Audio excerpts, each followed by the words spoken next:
মুহূর্তে আমরা সপ্তম শ্রেণীর দ্বিতীয় পর্যায়ক্রমিক মূল্যায়নের সংস্কৃতে 6 নম্বর স্কুলের প্রশ্নের উত্তরগুলো আলোচনা করব। একে দিয়েছে সন্ধি বিচ্ছেদ করো, প্রত্যাগত তয়ের বন্ধুত্তম, অর্জুনস্তম।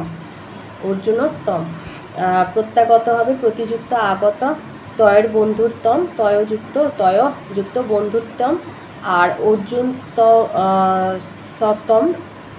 স্তম হবে অর্জুনস্তম, অর্জুন যুক্ত তম। 2 আছে নিচের দাগ দেওয়া শব্দগুলির কারক বিভক্তি নির্ণয় করো। আয়তে আছে কোকিলা পূজন্তী, এখানে কোকিলা হবে কর্তৃকারকে প্রথমা বিভক্তি। 2 আছে মাসং পুস্তকং পঠতি, মানে 1 মাস যাবত আর কি করছে, ব্যাপ্তি বোঝাচ্ছে, তাই কর্মকারকে দ্বিতীয় বিভক্তি হবে। 3 বলেছে তিলেসু তৈলম, মানে তিলে তেল থাকে, তাই এটা হবে অধিকরণ কারকের সপ্তমী বিভক্তি। আর 4 দিয়েছে শিবায় নম, নমস্পদ হলে শব্দযোগে চতুর্থী বিভক্তি হয়।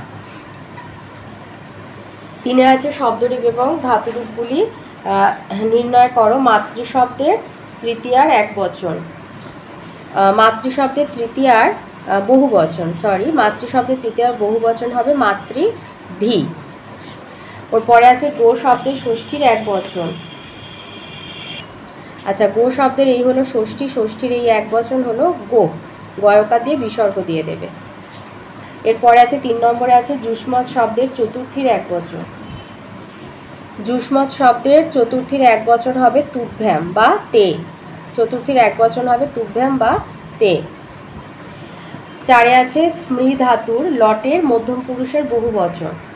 স্মৃ মানে হচ্ছে স্মরণ করা, স্মৃ ধাতুর বলেছে লটের, লট মানে বর্তমানকালের মধ্যম পুরুষের বহুবচন, এই হলো লট মানে বর্তমানকাল, এই মধ্যম পুরুষের বহুবচন হবে স্মরথ। 5 আছে দা ধাতু লৃটের প্রথম পুরুষের দ্বিবচন। দা মানে হচ্ছে দান করা, দা ধাতু লৃটের, লৃট মানে ভবিষ্যৎকাল, ভবিষ্যৎকালের প্রথম পুরুষের দ্বিবচন, এই হচ্ছে প্রথম পুরুষ, এই হলো দ্বিবচন দাস্যত, দয়াকা দন্তে সয়জফলা ত বিসর্গ। 6 আছে খাদ ধাতুর লং, লং মানে অতীতকাল, উত্তম পুরুষের একবচন। আচ্ছা, খাদ ধাতুর লংয়ের উত্তম পুরুষের একবচন হবে অখাদম। 4 আছে দেবনাগরী ভাষায় বাক্য রচনা করো।